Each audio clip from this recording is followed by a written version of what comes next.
saudara-saudari yang terkasih, Nats Alkitab kita pada pagi hari ini tertulis dalam kitab Kejadian 3 ayat 1-7. Kitab Kejadian 3 ayat 1-7. Manusia jatuh ke dalam dosa. Beginilah firman Tuhan. Adapun ular ialah yang paling cerdik dari segala binatang di darat yang dijadikan oleh Tuhan Allah. Ular itu berkata kepada perempuan itu, "Tentulah Allah berfirman, semua pohon dalam taman ini jangan kamu makan buahnya, bukan?"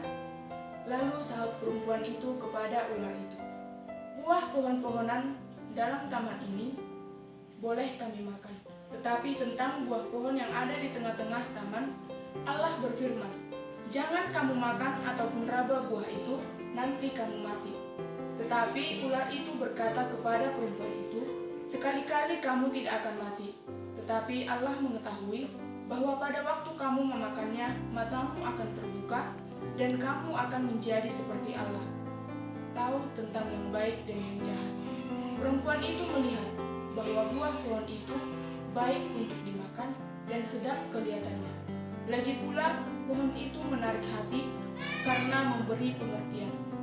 Lalu ia mengambil dari buahnya dan dimakannya dan diberikannya juga kepada suaminya yang bersama-sama dengan dia, dan suaminya pun memakannya.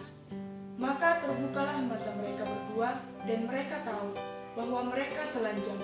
Lalu mereka menyemat daun pohon ara dan membuat camp. Demikianlah firman Tuhan. Saudara yang terkasih, kita pasti tahu bahwa kitab Kejadian ini adalah kitab yang mengisahkan di mana Allah bekerja, yaitu menciptakan segala isinya, termasuk hingga kejatuhan manusia ke dalam dosa.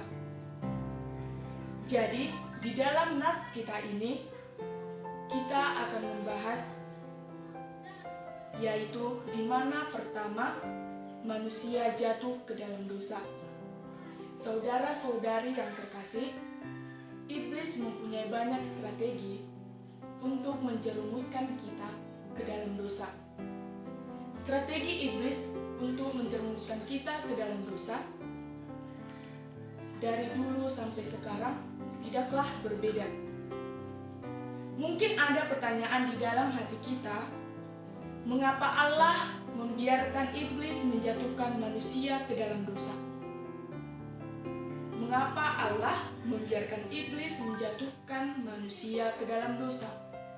Ada dua alasan yang dapat kita ketahui, yaitu yang pertama, saat Tuhan menciptakan manusia, manusia tidak lepas dari kejatuhan ke dalam dosa.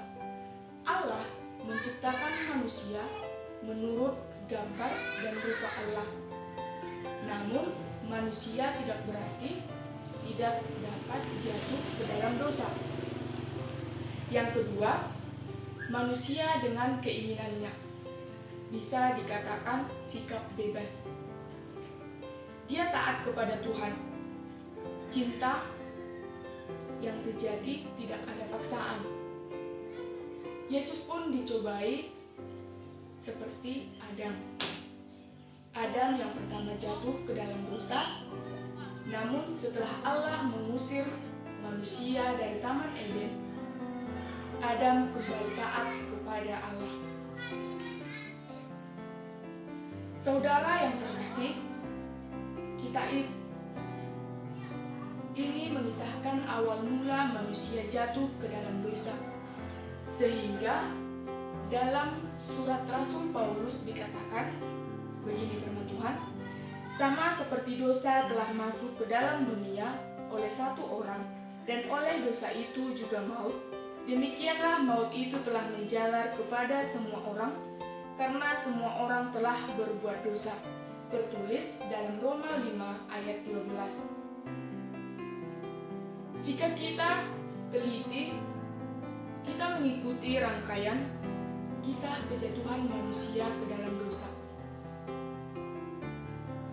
maka kita akan mendapati bahwa ketika Tuhan menempatkan pohon pengetahuan tentang yang baik dan yang jahat itu di tengah manusia yang diciptakannya. Namun, itulah yang menandakan bahwa sesungguhnya Allah menciptakan manusia dengan begitu sempurna.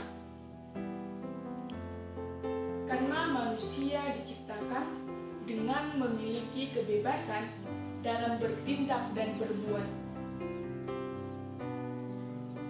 Namun dalam kebebasan itu sebagai pencipta, Tuhan memberi firman-Nya sebagai petunjuk hidup manusia.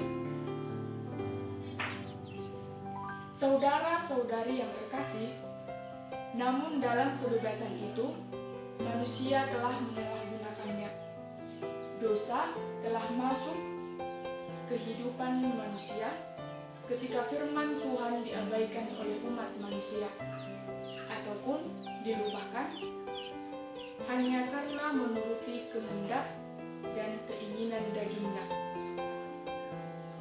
Saudara-saudari yang terkasih, jika kita ikuti lagi, nats ini sangat baik untuk mengajarkan kita untuk tidak mudah terperangkap ke dalam dosa hanya karena hawa nafsu kita sendiri. Banyak orang terjerumus ke dalam dosa hanya karena tidak dapat menahan dirinya atau tidak dapat menahan nafsunya. Misalkan, ada seorang memiliki barang keluaran baru, namun kita tidak memiliki uang untuk membelinya. Hanya karena hawa nafsu kita tadi, kita akan mengusahakan untuk membelinya. Misalkan, mencuri pun bisa kita ikuti hanya untuk memenuhi keinginan daging atau hawa nafsu kita sendiri. Saudara yang terkasih, sebagai bentuk ketidakpercayaan seseorang kepada Tuhan, kita dapat memperhatikannya bagaimana akhirnya si Hawa mengambil dan memakan buah pohon kehidupan itu. Dapat kita lihat, perempuan itu melihat bahwa buah pohon itu baik untuk dimakan dan sedap kelihatannya. Saudara-saudari yang terkasih, dari sini bisa kita lihat bahwa perempuan itu telah mengabaikan firman Tuhan hanya karena keinginan daging atau hawa nafsu ketika dalam dirinya ada keinginan sedap kelihatannya, dan juga telah memberikan penilaian akan buah pohon itu baik untuk dimakan. Dalam surat Yakobus dikatakan, bagaimana tiap-tiap orang dicobai oleh keinginannya sendiri dan ketika dibuah akan melahirkan dosa.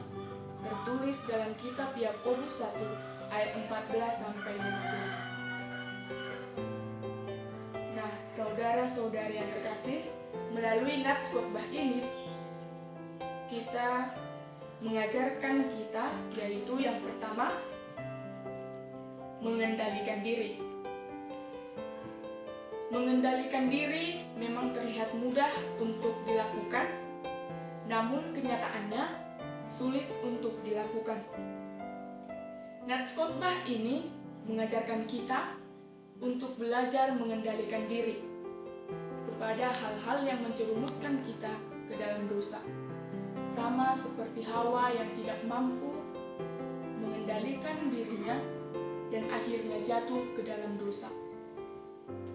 Saudara-saudari yang terkasih di dalam Yesus Kristus, mengendalikan diri dapat kita lakukan dari hal-hal yang terkecil. Contohnya, kita dapat mengendalikan emosi kita kepada orang lain. Kita dapat mengendalikan diri kita untuk tidak terpengaruh kepada hal-hal buruk dan tidak memaksakan diri untuk memiliki sesuatu atau mendapatkan sesuatu dengan cara yang tidak benar. Yang kedua, taat kepada perintah Tuhan. Saudara-saudari yang terkasih, taat kepada Tuhan akan menjadikan kita memiliki fondasi yang kuat dalam diri kita.